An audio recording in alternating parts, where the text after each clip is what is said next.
अगर कभी कोई लड़की तुम्हारी बाहों में बेहोश हो जाए और फिर आंखें खोलकर तुम्हारी आंखों में देखे तो समझ लेना कि इसे प्यार कहते हैं।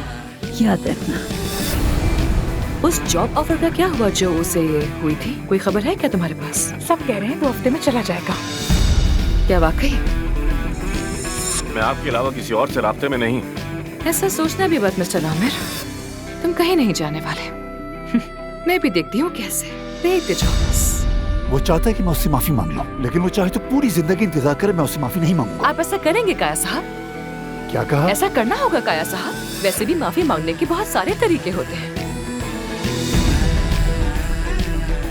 मैं नहीं चाहता कि तुम कस्टमर्स के सामने अपनी नाक पे धनिया पुदीना लगाकर जाओ और मजाक उड़वाओ।